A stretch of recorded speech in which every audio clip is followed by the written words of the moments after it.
IPhone কেনার নেশা থেকে ডাকাতি। হ্যাঁ, ঠিকই শুনছেন। ঢাকার দক্ষিণ কেরানীগঞ্জের চুনকুটিয়া পাকাপোল এলাকায় রূপালী ব্যাংকের জিঞ্জিরা শাখায় সংঘবদ্ধ ডাকাত দল হানা দিয়েছে। এই টাকাগুলো তারা কেন ডাকাতি করছে, সেই উদ্দেশ্যগুলো একটু অদ্ভুত। কারো ইচ্ছে সেই টাকা দিয়ে কিনবে আইফোন, কেউ বা করতে চায় রোগীর চিকিৎসা। তাই তো খেলনার অস্ত্র দিয়েই তারা চালিয়েছে ডাকাতি অভিযান। যদিও সফল হতে পারেনি তারা, ধরা পড়ল পুলিশের হাতে। টাকা গুনে টুনে দেখলাম আমাদের টাকা পয়সার কোনো ক্ষয়ক্ষতি হয় নাই। রূপালী ব্যাংকের জিঞ্জিরা শাখা থেকে 3 ডাকাত আটকের বিষয়টি নিশ্চিত করেছে পুলিশ। এই 3 জনের মধ্যে একজনের নাম মোহাম্মদ লিওন মোল্লা নীরব, অন্য 2 জন কিশোর। 3 জনই স্থানীয় বাসিন্দা। নীরবের কাছে পাওয়া ড্রাইভিং লাইসেন্স থেকে জানা যায় তার নিজ জেলা গোপালগঞ্জ।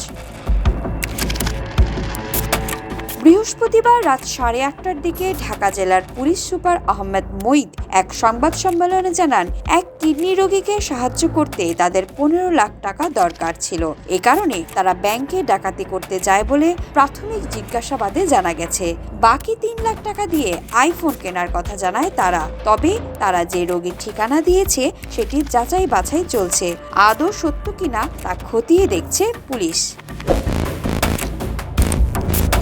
পুলিশ সুপার বলেন, ডাকাতরা মুভি দেখে এমন একটি অ্যাডভেঞ্চার হিসেবে ডাকাতি করতে আসে বলে আমাদের কাছে মনে হচ্ছে।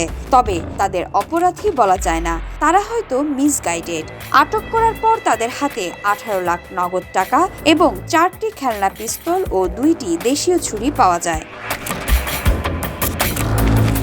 কিভাবে করলো তারা ব্যাংক ডাকাতি? ডাকাত দলের সদস্যরা ব্যাংকে ঢুকে ক্যাশ কাউন্টার থেকে 18 লাখ টাকা তাদের ব্যাগে ঢুকিয়ে নিয়েছিল। তবে আইন শৃঙ্খলা রক্ষাকারী বাহিনী তৎপরতায় সেটি নিয়ে তারা বের হয়ে যেতে পারেনি।